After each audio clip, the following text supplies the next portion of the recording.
Hello बच्चों, कैसे हैं आप?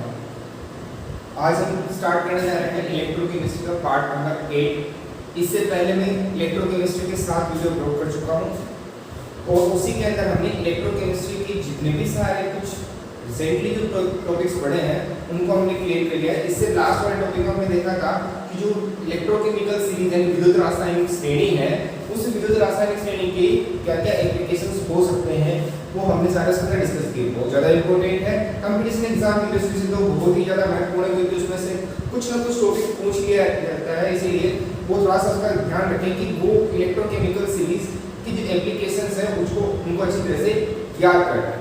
नेक्स्ट आज हम स्टार्ट करने जा रहे हैं कि हमारी नेंसेट इक्वेशन है, यानी कि जो नेंसेट इक्वेशन है, नेंसेट समीकरण, ये क्या होती है। बहुत ज़्यादा इंपॉर्टेंट टॉपिक है। जैसा कि नाम से पता चल रहा है इक्वेशन है तो किसी बात का मैथमेटिकल फॉर्म तो होगी इसी के अंदर।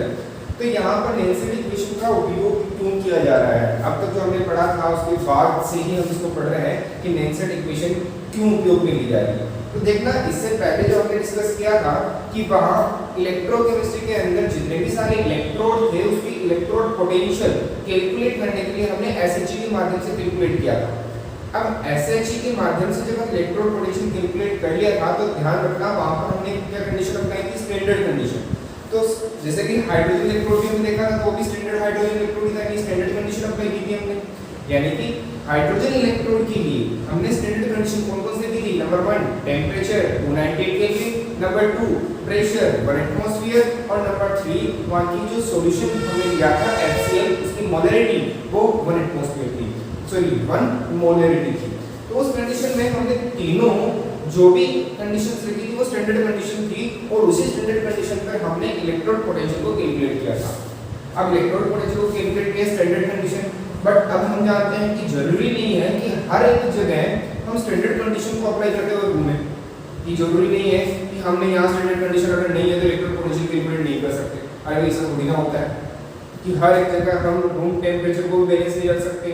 हाँ, ये जरूर हो सकता है कि किसी की मोलरिटी को कैलकुलेट किया जा सकता है, मोलरिटी को स्टैंडर्ड कंडीशन में रखा जा सकता है, लेकिन प्रेशर को कैसे रखें, यहाँ की टेम्परेचर को कैसे कांस्टेंट करें, तो ये थोड़ी ना हो सकता है।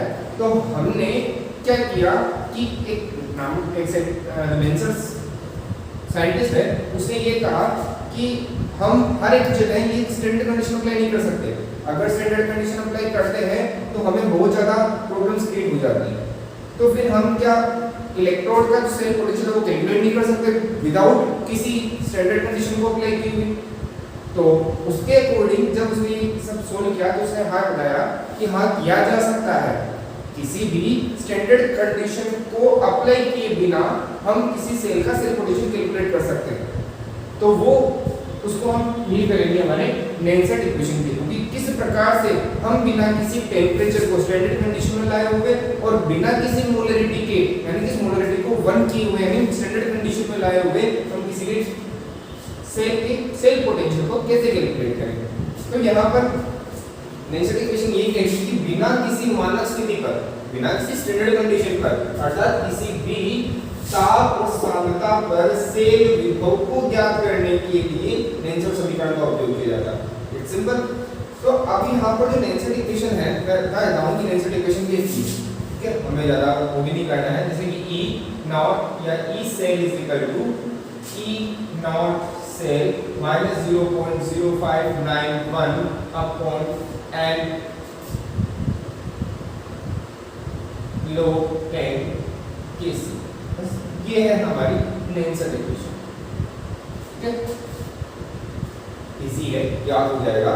अभी थोड़ा सा लग रहा है कुछ डिफिकल्ट है कि ये लोग कहाँ से आ गए, हालांकि होता है जो बायोलॉजिकल स्टूडेंट होते हैं उनको डेरिवेशन से डर लगता है, बिल्कुल ऑब्वियसली होता है, लेकिन हम इनको ड्राइव करने की कोशिश करेंगे कि ये चीज़ कहाँ से आई है ना। तो यहाँ क्या क्या चीज़ है, यहाँ E cell, naught cell, N log plus 10 KC, ये सब चीज़ें क्या है, अभी सिर्फ यहाँ से ध्यान रखना, ये नेंसेट इक्वेशन है, हमें इसको प्रूव करना है, ये कहाँ से आई है, ये जरूरी है। हम जितने भी सारे न्यूमेरिकल सॉल्व करेंगे तो वहाँ हमारी ये वाली इक्वेशन से भी काम में आने वाली है, ठीक है। तो इसको रटने की जरूरत नहीं है, सिर्फ अभी तरह समझा रहता है कि नेंसेट इक्वेशन है, हम इसको कहाँ से ड्राइव करें, कहाँ से लेके आए, सिर्फ ऐसा लेके आते हैं, देखना इस चीज को समझने के लिए कि नेल्सन इक्वेशन कहां से आई है, हमें इसको प्रूव करेंगे। तो ध्यान रखना, पहले हम क्या करेंगे कि जो नेल्सन इक्वेशन होती है उसको हमें सेल पोटेंशियल के बेसिस पर, यानी नेल्सन इक्वेशन जो हमें लानी है उसको क्या करना पड़ेगा, किसी रिएक्शंस के बेसिस पर सोल्व करना है। देखो जैसे हमारे पास कोई भी रिएक्शन होती है कोई सेल के अंदर, वो सेल के अंदर जब रिएक्शंस होती है तो वहां पर कुछ ना कुछ एनर्जी फ्री होती है, ठीक है। और किसी भी ऑब्जेक्ट के अंदर जो फ्री एक्टिविटी भी एनर्जी होती है उसको free energy, free Gibbs energy कहते हैं, ठीक है। तो वहां पर ये कह सकते हैं कि किसी की जो गिब्स एनर्जी होती है डेल जी यानी आर लगा सकते हैं। आर यहाँ पे क्या हो जाएगा, किसी भी रिएक्शंस की फ्री गिब्स एनर्जी वो जो होती है वो उसके minus N F E naught cell के बराबर होगी, ई सेल के बराबर। ये चीज कहां से देखते हैं, इसको अगर हम कहें डेल जी जो होता है डेल आर जी वो डब्ल्यू मैक्सिमम के बराबर होगा। अब ये क्या चीज है, तो देखना किसी भी सेल को जब चलाया जाता है तो उसके अंदर से कुछ जो एनर्जी होती है वो काइनेटिक एनर्जी में कन्वर्ट होती है। जैसे घड़ी के अंदर होता है, घड़ी के अंदर जो इलेक्ट्रिकल एनर्जी होती है वो काइनेटिक एनर्जी में नहीं होती है, इसी वजह से स्विच घूमती रहती है। तो सीधी सी बात है, जब वो सेल चलता है तो उसकी सेल पोटेंशियल के अंदर जो होता है उसके अंदर जितने भी सारे प्रवाहित होने वाले इलेक्ट्रॉन्स होते हैं, प्रवाहित होने वाला आवेश होता है, उस आवेश और उसके सेल विभव यानी सेल पोटेंशियल दोनों के मल्टीपल को, दोनों की मल्टीपल को W मैक्सिमम उसके द्वारा होने वाला विद्युतीय कार्य यानी उसका जो इलेक्ट्रिकल फंक्शन होता है उसके बराबर होता है। यानी किसी भी सेल के अंदर जो गिब्स फ्री एनर्जी है वो उसके W मैक्सिमम के बराबर होगी। नेगेटिव साइन यहाँ ये शो कर रहा है कि जो एनर्जी है वो कंटिन्यूअसली लिबरेट हो रही है, फ्री हो रही है, बाहर निकल रही है, इसलिए माइनस। या हम ये भी लगा सकते हैं कि रिवर्सिबल प्रोसेस है, इसी वजह से हम यहाँ पर माइनस साइन लगा सकते हैं। तो यहाँ पर हमने माइनस साइन लगाया, तो यहाँ पर क्या होता है डेल आर जी जो होता है वो माइनस डब्ल्यू मैक्सिमम के, मैक्सिमम का मतलब उत्क्रमणीय रूप से कोई कार्य होता है तो उसको मैक्सिमम लिखा जाता है, तो यहाँ डब्ल्यू मैक्सिमम हो रहा है। तो del R G minus N F E, यानी कि हम कह सकते हैं कि जो डब्ल्यू मैक्सिमम होता है वो एन एफ ई सेल के बराबर। ओके, मतलब W मैक्सिमम किसी भी सेल के द्वारा होने वाला विद्युतीय कार्य, अधिकतम विद्युतीय कार्य मैक्सिमम इलेक्ट्रिकल वर्क, वो उसके अंदर होने वाला प्रवाहित आवेश NF, मैं लिख देता हूं NF यानी प्रवाहित आवेश, और E सेल हमारा क्या है, वो है सेल विभव। तो इन दोनों के गुणनफल का समानुपाती होगा। यहाँ हमने ये डेरिवेशन लिखी, ठीक है। इस डेरिवेशन को थोड़ा सा ध्यान में रखना। अगर यदि कंडीशंस स्टैंडर्ड रखा जाए, ठीक है, मानक परिस्थितियां, मानक परिस्थिति, तो उस स्थिति में क्या होगा, डेल आर जी जो है वो नॉट हो जाएगा, यानी हम कह सकते हैं वो हो जाता है डेल आर जी नॉट। और यहाँ पर E से जो हमने लिखा हुआ यहाँ पे E से, ये भी तो क्या हो जाएगा हमारा माइनस बिंदु आना चाहिए E नॉट से, इस कंडीशन में हो जाएगा। तो अगर ये लिखें तो ये रिलेशन लिख सकते हैं हम जैसे del R G naught minus N F E naught से। ओके, तो हमने ये इक्वेशन लिखी। तो ध्यान रखना यहाँ पर वही हमने रूल अप्लाई किया है, यानी कि डेल आर जी जो है वो माइनस एन एफ ई है, बट कंडीशन से हमने स्टैंडर्ड लगा दी क्योंकि नॉट लगा दिया, ये दोनों वही है। अब यहाँ पर नेल्सन इक्वेशन को ड्राइव करने के लिए क्या होता है कि सबसे पहले इक्वेशंस को लिखा जाता है, जैसे कि वो इक्वेशन कौन सी है वो लिख देते हैं, ठीक है। इसके बाद स्क्रीनशॉट ले लेना, वो देखिए, ठीक है। अब यहाँ देखना एक इक्वेशन है del G naught plus R T L N इस, ये इक्वेशंस हमें रखनी पड़ेगी क्योंकि कहाँ से आई, कैसे आई, ये हमें जरूरी नहीं है। तो तुम हायर क्लासेस के अंदर जाओगे, पीछे एमएससी पढ़ते हैं केमिस्ट्री के अंदर या फिजिक्स के अंदर, तो वहाँ पर ये इक्वेशंस देखने को मिलती है। तो अभी हमें ये प्रूफ नहीं करना है कि इक्वेशन कहाँ से आई, बस केवल इसी नेल्सन इक्वेशन में केवल यही पॉइंट ऐसा है जिसको रटने लायक है, जिसको मैं कहूँगा कि हाँ रटना पड़ेगा। तो यहाँ इसको सब देख लेना कि हमें पता लगाना है del G naught plus R T L N K C, ठीक है। तो यहाँ डेल जी हमारा वही रहेगा, डेल जी नॉट हमारा ये रहेगा, R gas constant, T temperature, LN यहाँ पर एलएन जो है हम इसको एलएन को log बेस ई भी कह सकते हैं। ठीक है, इंटीग्रेशन यहाँ पर इक्विलिब्रियम कांस्टेंट यानी साम्यावस्था स्थिरांक हो गया। ठीक है, ये यहाँ पर अगर हम लिख दें तो यहाँ इस इक्वेशंस यानी कि ये सारी जो वैल्यूज है उन सारी वैल्यूज को यहाँ पुट अप करें।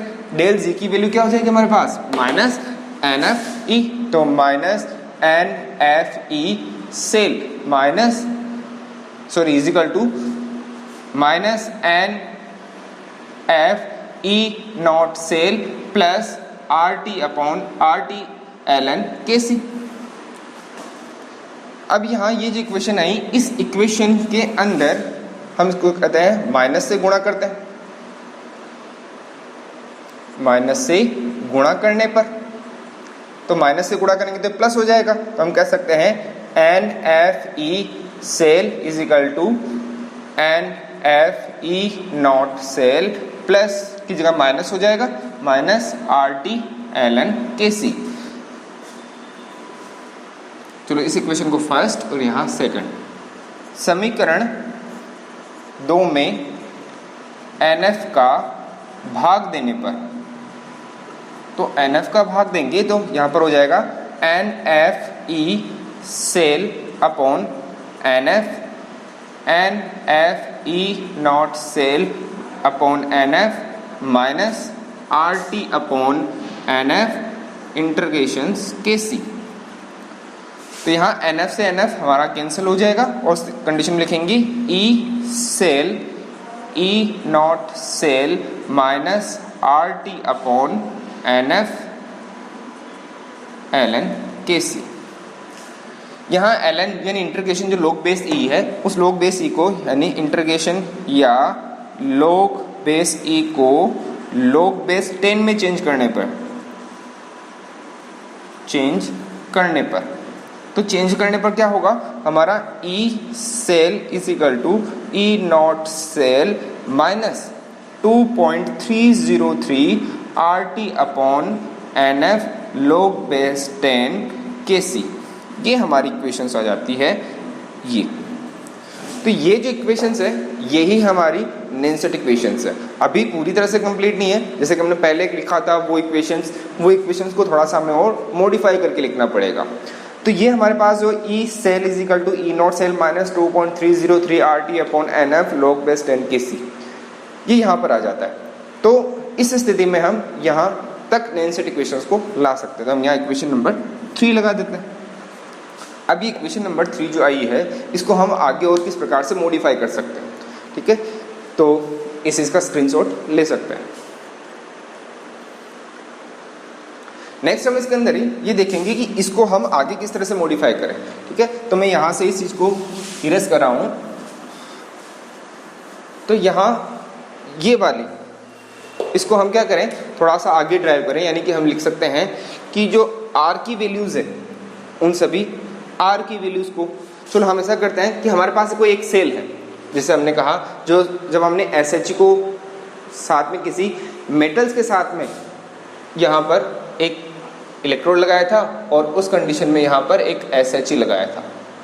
ठीक है, तो हमने SHE के साथ कोई जो भी लगाया था इलेक्ट्रोड, उस इलेक्ट्रोड का अगर हम लिखें ई सेल तो कैसे लिखा जा सकता है। हम लिख सकते हैं कि वहाँ पर जो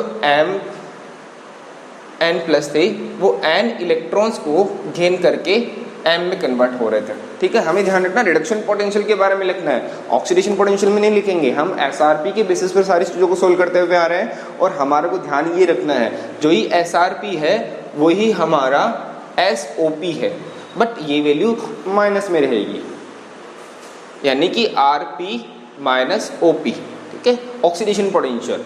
ठीक है, और यहाँ RP यहाँ पर रिडक्शन पोटेंशियल। ठीक है, इस चीज़ को हम नहीं लिखेंगे, सिर्फ इतना सा ध्यान रखना सभी जगह ऑल ऑफ द केसेस के अंदर हम रिडक्शन पोटेंशियल ही लिखेंगे। तो यहाँ पर भी हमने रिडक्शन ही लिखा क्योंकि इलेक्ट्रॉन गेन किए जा रहे हैं, उस कंडीशन में हमने यहाँ पर M लगा दिया।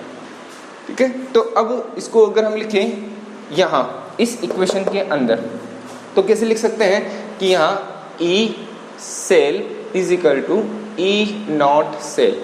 ठीक है, अब यहाँ पर ध्यान रखना सेल हमारा कौन सा हो गया ये वाला, तो हम यहाँ पर ऐसे लिख सकते हैं E M N plus M, और यहाँ पर E M N plus oblique M minus 2.303 R T upon N F log K सी जो होता है वो प्रोडक्ट बटा रिएक्टेंट, इक्विलिब्रियम कांस्टेंट, ठीक है। यहाँ पर जो है के सी इक्विलिब्रियम कांस्टेंट है, तो हम यहाँ लगा सकते हैं इक्विलिब्रियम कांस्टेंट के लिए प्रोडक्ट बटा रिएक्टेंट, और प्रोडक्ट जो होता है हमारा ये है, यानी कि एम की कंसंट्रेशन, और रिएक्टेंट यानी एम एन की कंसंट्रेशन, ठीक है। तो यहाँ पर ये सारी चीजें, चलो हम इस चीज को यहाँ लिख देते हैं कि यहाँ के सी क्या है हमारा, के सी जो है इक्विलिब्रियम कांस्टेंट है, इक्विलिब्रियम कांस्टेंट यानी साम्य स्थिरांक, और यहाँ पर आर टी एन एफ जो भी है वो सब कुछ ये है। तो हम इसको और आगे देख लेंगे, बस इक्विलिब्रियम कांस्टेंट का थोड़ा सा ध्यान रखिए। अब ध्यान रखना जिस किसी सॉलिड के लिए, जिस किसी भी सॉलिड के लिए, यहाँ पर सॉलिड कौन सा हो जाएगा, हमने ये कहा ये एक्वस कंडीशन के अंदर रहेगा, ये सॉलिड फॉर्म के अंदर है। तो सॉलिड फॉर्म में जो इलेक्ट्रोड होता है उसके लिए हमेशा वैल्यू 1 होती है, एम जो एस होगा वहाँ पर इसके लिए वैल्यू 1 होगी, यानी कि जब कोई भी इलेक्ट्रोड सॉलिड कंडीशन में लिया जाता है तो उसकी कंसंट्रेशन को 1 माना जाता है, यानी यूनिट माना जाता है, इकाई माना जाता है। तो यहाँ पर ये है, तो इस स्थिति में यहाँ पर ये हो रहा है। अब यहाँ हम लिखें E M N plus M E naught M N plus M minus 2.303 R T upon N F log 1 upon M N plus, ठीक है। ये यहाँ पर जो हमारी इक्वेशन आ रही है कुछ ऐसी, ठीक है। तो किसी भी इलेक्ट्रोड के लिए ध्यान रखना, किसी भी पर्टिकुलर किसी इलेक्ट्रोड के लिए हमारी डेंसिटी इक्वेशन ये रहेगी, जहाँ पर यहाँ इनकी जो कंसंट्रेशन वो किसी भी आयंस की कंसंट्रेशन लिखी जाएगी, और यहाँ n नंबर ऑफ फेराडे यानी नंबर ऑफ इलेक्ट्रॉन लिखे जाएंगे। अब इसको और आगे सोल्व करें तो जैसे अगर रखें यहाँ R की वैल्यू अगर हम लिखें 8.314 joule kelvin inverse mole inverse, यहाँ टेम्परेचर अगर लगे 25 डिग्री सेल्सियस यानी 298 केल्विन, और यहाँ आर टी और एफ जो होता है वो नंबर ऑफ फेराडे होता है 96487, ये अप्रोक्स, इसकी अप्रोक्स वैल्यू क्या लिखी जाती है 96500 कूलम पर मोल, यानी कि इसके अप्रोक्स ये हम वैल्यू इसलिए लिखते हैं 96500 ताकि हमारा कैलकुलेशन इजी हो जाए, बाकी एग्जैक्ट वैल्यू तो ये होती है। ये कहाँ से आया इसको भी हम देखेंगे बाद में। तो यहाँ पर फेराडे ये हुआ, तो इस कंडीशन में ये सारी वैल्यूज हम यहाँ पुट अप करते हैं, यानी कि हमारा हो जाएगा E M N plus M E naught M N plus M minus 2.303 R की वैल्यू 8.314 टी की वैल्यू 298 डिवाइडेड एन ऐसा का ऐसा ही एफ नंबर ऑफ फेराडे 96500 और इंटर लॉग बेस 10 और यहाँ 1 अपॉन एम एन प्लस, ठीक है। तो ये यहाँ, तो इन सभी को जब सोल्व करेंगे आगे तो ई सेल, ये पूरा हम इसको सेल लिख देते हैं, ई सेल हो जाएगा ई नॉट सेल माइनस इन सभी को जब कैलकुलेट करेंगे तो 0.0591 upon N log base 10 1 upon M N plus की कंसंट्रेशन। बस ये जो हमारी इक्वेशंस हो गई यही नैनसेट इक्वेशन होती है। हम यहाँ लगा सकते हैं इक्वेशन नंबर 4, तो समीकरण 4 नैनसेट समीकरण कहलाती है। ओके, ये हमारे नैनसेट इक्वेशंस हुई। हमारे को जितने भी सारे न्यूमेरिकल्स हैं उनमें इसी को ही क्या करना है, प्रूफ करना था, और यही हमारी इक्वेशंस काम में आएगी। ठीक है, तो यहाँ इसका एक बार स्क्रीनशॉट ले सकते हैं।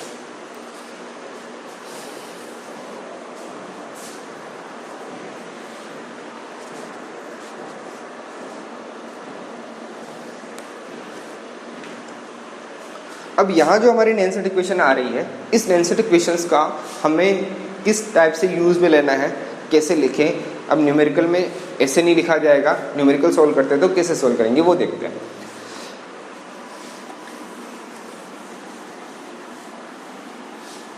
यहाँ डेंसिटी इक्वेशंस को पर्टिकुलर हमने जो इलेक्ट्रोकेमिकल सेल लिखा था, इलेक्ट्रोकेमिकल सेल जब लिखा था उसके बारे में कैसे लिख सकते हैं।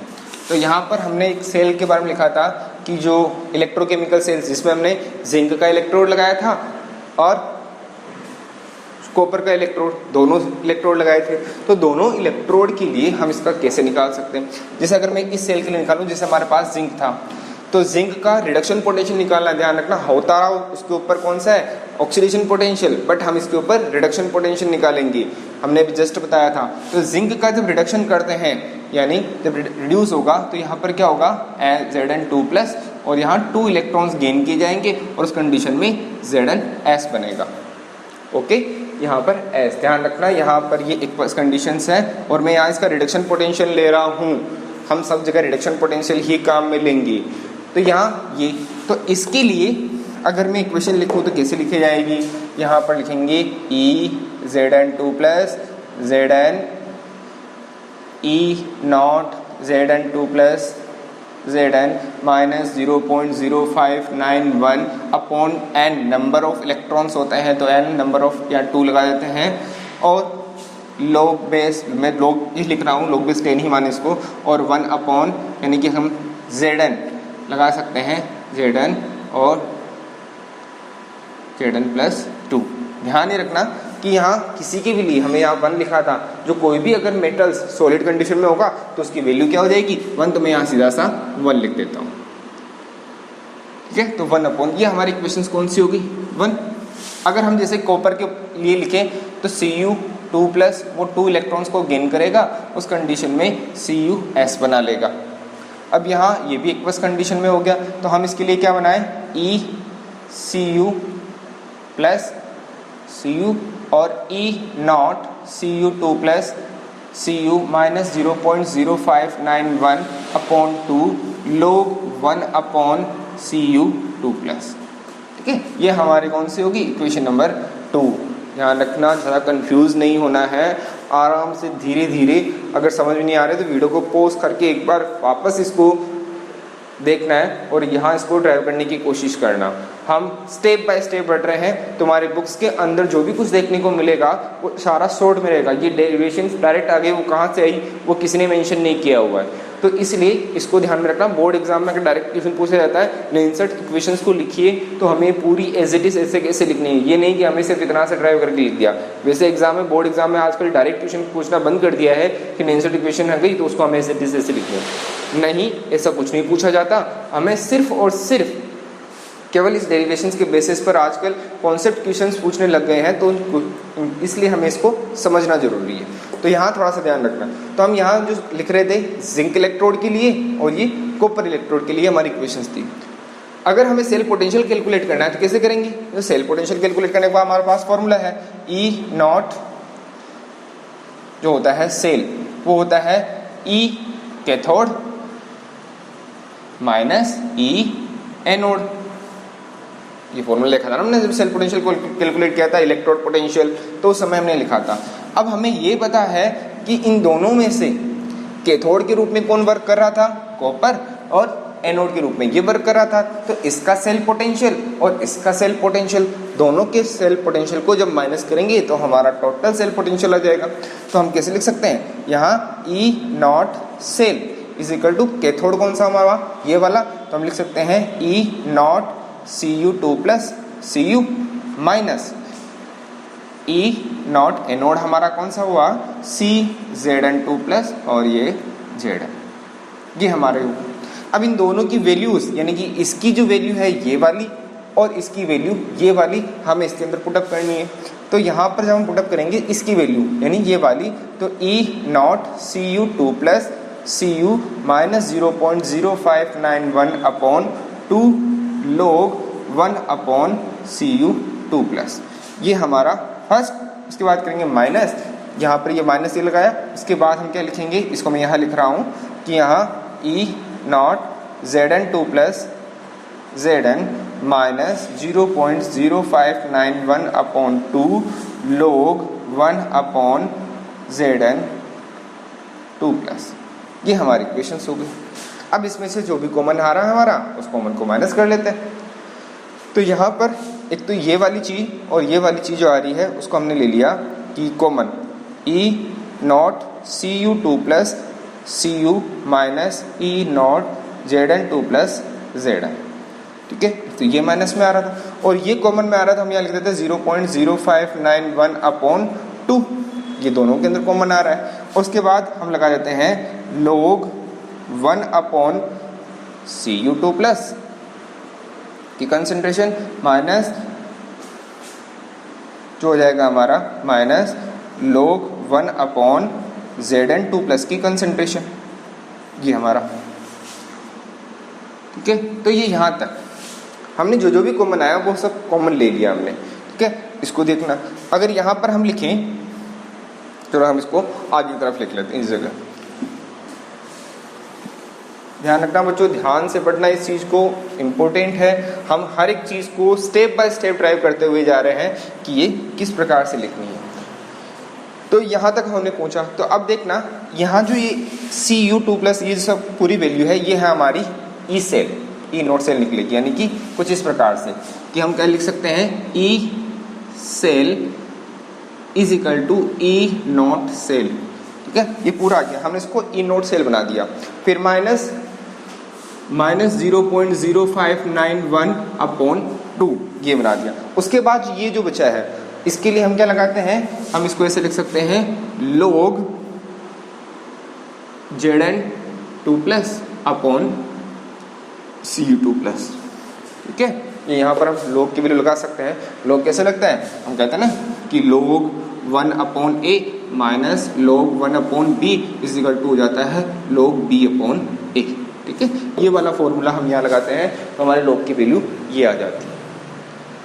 अब यहाँ इस जगह हम इसको और देखें तो ये हमारी नैनसेट इक्वेशन किसके लिए बनी है, इस हमारे जिंक इलेक्ट्रोड सेल के लिए। तो ये इक्वेशंस हमारे लिए काम की।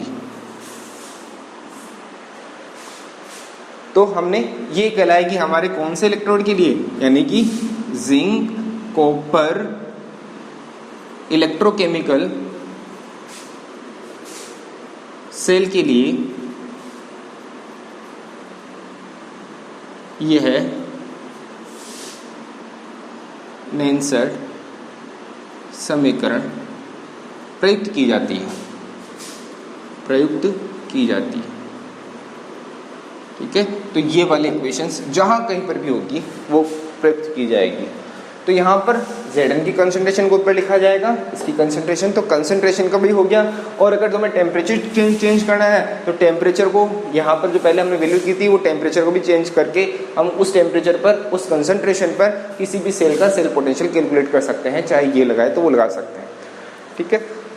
अब देखना यहाँ पर मैं छोटा सा, इतना बड़ा कर सोल्व नहीं करें क्योंकि एग्जाम में न्यूमेरिकल जब पूछे जाते हैं तो हम उसको सोल्व कैसे करें। एक छोटी सी ट्रिक मैं बता देता हूँ कि हमें डायरेक्टली इन सभी जो प्रॉब्लम्स है, इन सभी समस्याओं से हटने के लिए हम एक छोटी सी ट्रिक का यूज़ कर सकते हैं कि हम इतनी बड़ी डेरिवेशन सोल्व करना थोड़ी ना बैठेंगे। जब न्यूमेरिकल या कंपटीशन एग्जाम जब आता है, जब जो बच्चे IIT JEE के एग्जाम तैयारी करते हैं तो वो इतनी बड़ी डेरिवेशन सोल्व थोड़ा ना करते हैं। 1 मिनट मिलता है क्वेश्चन को सोल्व करने के लिए, तो वो कैसे करें। तो उसके लिए ध्यान रखना सीधा सा है, E cell E naught cell minus 0.0591 upon log KC लिख रहे थे। और केसी log मतलब हम जानते हैं केसी क्या होता है, प्रोडक्ट की कंसंट्रेशन डिवाइडेड बाय रिएक्टेंट की कंसंट्रेशन। तो यहां पर हमने क्या कहा, इन दोनों की कंसंट्रेशन जरूरी होती है। तो केसी हमें यह पता है। अगर हमने जो सेल रिएक्शन लिखी थी, अगर याद है हमने एक सेल टोटल नेट रिएक्शन लिखी थी कि Zn जो होता है वो Zn और Cu और Zn और Cu, ये तो हो रहा था ऑक्सीडाइज, तो हम यहाँ ऑक्सीडाइज कर सकते हैं। ये हो रहा था रिड्यूस, तो हम यहाँ रिड्यूस कर देते हैं। तो यहाँ पर ये क्या था, S एक्वस, यहाँ ये एक्वस और यहाँ S, ठीक है। और हमें पता है कि इन दोनों में ये प्रोडक्ट है और ये रिएक्टेंट है, तो प्रोडक्ट की कंसंट्रेशन और रिएक्टेंट की कंसंट्रेशन को यहाँ लिखना है। और हमें एक चीज़ ये भी पता है कि जो चीज़ सॉलिड में होते हैं इलेक्ट्रोड, उसकी वैल्यू तो 1 आती है, तो उसकी वैल्यू 1 आती है तो ये तो कट जाएंगे। तो बचे क्या हमारे पास, ये तो प्रोडक्ट बटा रिएक्टेंट, हमने ये तो लिखा प्रोडक्ट बटा रिएक्टेंट, तो हम यहाँ लिख सकते हैं। वापस वो आ जाएगा E cell E naught cell minus 0.0591 upon number of electron कितने रिलीज किए जा रहे हैं 2, यहाँ लोग और प्रोडक्ट हमारे पास Zn और कंसंट्रेशन ऑफ यहाँ Cu2+। बस ये तो हमने प्रूफ किया यहाँ पे। तो इतना लंबा प्रोसेस करने के बजाय हम डायरेक्ट भी लिख सकते हैं।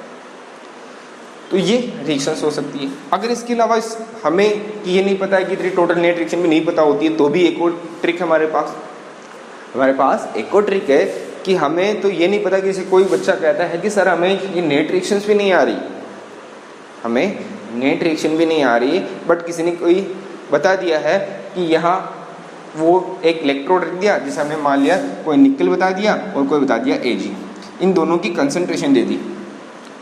अब ये बताना कि इसके बेसिस पर हमें इनकी कंसंट्रेशन तो दे दी है, लेकिन इसके लिए अगर नेंसर्ट इक्वेशन लिखे तो वो कैसे लिखेंगे। तो ध्यान रखना किसकी कंसंट्रेशन को ऊपर लिखना है, किसकी को नीचे लिखना है, ये नहीं पता, तो हम इसको भी लिख सकते हैं। तो ध्यान रखना इसके लिए छोटी सी ट्रिक है हमारे पास, लिख सकते हैं E cell E naught cell minus 0.0591 upon, या नंबर ऑफ इलेक्ट्रॉन रिलीज हो जाएंगे पता चल जाएगा, क्योंकि ये Na2+ होता है और ये Ag होता है। तो Na2+ कितने इलेक्ट्रॉन रिलीज करता है 2, गेन करता है कि 2, तो ये 2 इलेक्ट्रॉन्स यहाँ हो जाएंगे उस कंडीशन में लोग। अब यहाँ ध्यान रखना जो भी हाइड्रोजन से ऊपर की तरफ आ रहा है दोनों में से वो एनोड की तरफ बिहेव करेगा, जो हाइड्रोजन से नीचे आ रहा है वो कैथोड की तरफ बिहेव करेगा। तो हम यहाँ पर ऊपर की तरफ हमेशा एनोड की कंसंट्रेशन लिखेंगे और नीचे हमेशा कैथोड की ही कंसंट्रेशन लिखेंगे। बस ये हमारी ट्रिक हो गई। तो हमेशा ऊपर एनोड की कंसंट्रेशन और नीचे कैथोड की, तो हमेशा ऊपर ये आएगा और नीचे ये आएगा। तो ये यहाँ पर हम नेंसर्ट इक्वेशंस के बेसिस पर हर एक सेल का सेल पोटेंशियल बिना किसी स्टैंडर्ड कंडीशन को अप्लाई किए हुए हो सकता है। ओके बच्चों, तो ये हमारे सारे के सारे नेंसर्ट इक्वेशंस के जो भी डाउट्स थे वो सारे हमने क्लियर कर लिए। ठीक है, एक बार इसका स्क्रीनशॉट ले सकते हैं।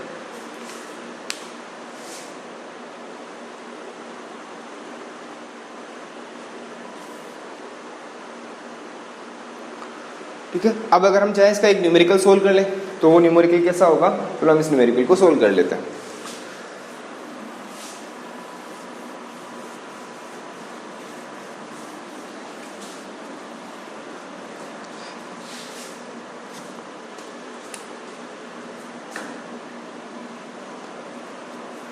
जैसे रिएक्शंस है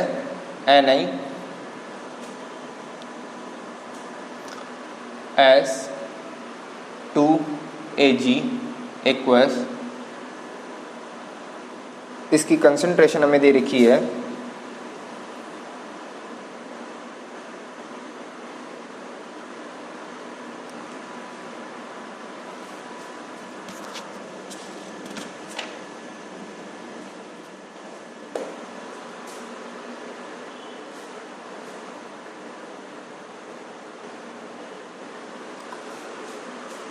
ठीक है। तो इसके एक क्वेश्चंस को हम नेक्स्ट वीडियो के अंदर सोल्व आउट करेंगे।